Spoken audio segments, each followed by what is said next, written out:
कहीं tariff terrorism चल रहा है, कहीं सत्ता का उन्माद, कहीं संपत्ति का उन्माद, कहीं मजहबी उन्माद। और भारत में तो सनातन धर्मियों में ही एक दूसरे पर आरोप प्रत्यारोप करके सनातन में भी कुछ लोग उन्माद फैलाने की कोशिश कर रहे हैं, गोमाता के नाम पर, गंगा के नाम पर, कोई पालकी के नाम पर। अमेरिका ने अभी कनाडा को 100% टैरिफ की धमकी दी, तो कभी भारत पर 25, 50 और 100%, कभी किसी देश पर तो 500% टैरिफ की धमकी।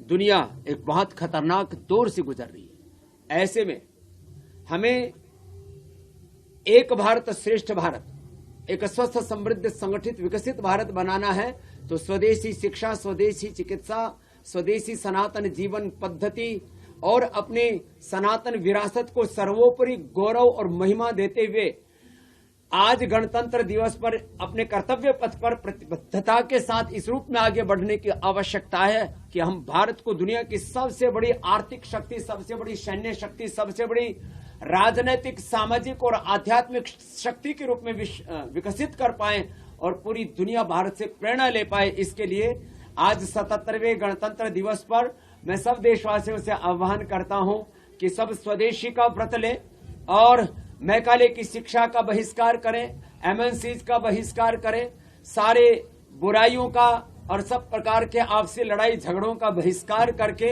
हमें भारत की एकता, अखंडता और संप्रभुता को सर्वोपरि रख करके सबको मिलजुल करके ऐसा काम करना है।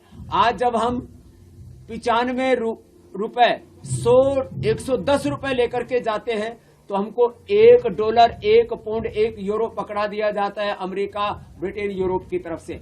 मैं वो दिन देखना चाहता हूं जब हमारा $1 $100 के बराबर हो, और वो हो सकता है यदि हम 140 करोड़ भारतीय अखंड प्रचंड पुरुषार्थ करें।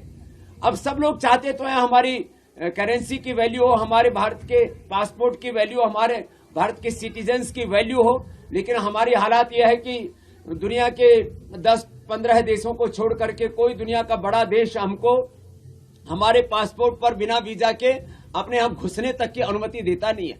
हमने अपनी करेंसी की हालात बहुत निम्नतम स्तर पर ले आए हैं हम।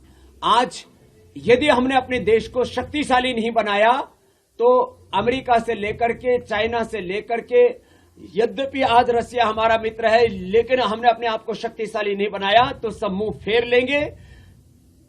आज पाकिस्तान से लेकर के बांग्लादेश और दुनिया के बहुत सारे देशों में भारत विरोधी ताकतें सर उठा रही है। एक तरफ हमें इस गणतंत्र दिवस पर अपने स्वधर्म का संकल्प लेना है तो हमारे जो दुश्मन देश हैं, जो भारत विरोधी, सनातन विरोधी ताकतें हैं, उनको भी मुंह तोड़ जवाब देने के लिए सारे भारत को एक परिवार की तरह एकजुट होना होगा। न तो साधु संतों में, न तो शंकराचार्यों में कोई राड़ हो, कोई फसाद हो, न ब्राह्मण, क्षत्रिय, वैश्य, शूद्र के नाम पर, न जाति वर्ग समुदाय के नाम पर, न भाषाओं के नाम पर, न प्रांतों के नाम पर किसी भी प्रकार का प्रांतवाद का उन्माद हो, न भाषावाद का उन्माद हो, न कोई सांप्रदायिक उन्माद हो।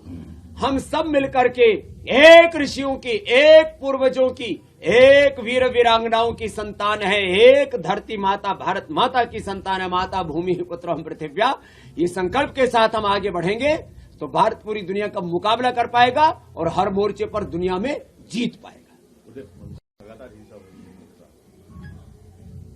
भारत मजबूत होगा तो पूरी दुनिया में हिंदुओं पर कोई अत्याचार करने का दुस्साहस नहीं कर पाएगा। आज इजराइल मजबूत है तो पूरी दुनिया में यहूदियों पर कोई टेढ़ी नजर नहीं उनके ऊपर गाड़ सकता, बुरी नजर से उनको नहीं देख सकता। क्यों? क्योंकि उनके पीछे बहुत बड़ी पैक है इजराइल के यहूदियों की आर्थिक, राजनीतिक और तकनीकी ताकत की। इसलिए आज मैंने 77वें गणतंत्र दिवस पर पंच प्रणों की बात की है। यदि हम अपने देश को मजबूत नहीं बनाएंगे तो कहीं ना कहीं से संकट हम पर मंडराते ही रहेंगे और हिंदू जहां रहेंगे वहीं पिटते ही रहेंगे।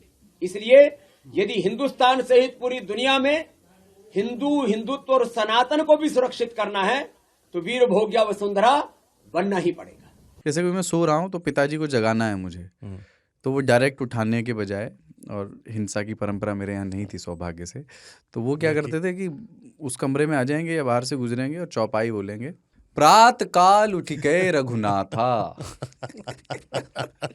मात पिता गुरु नावई माता। कभी कभी मैं गुस्से में उठ करके अरे पापा चरण स्पर्श किया और सो गया, मैंने कहा अब मत उठाना।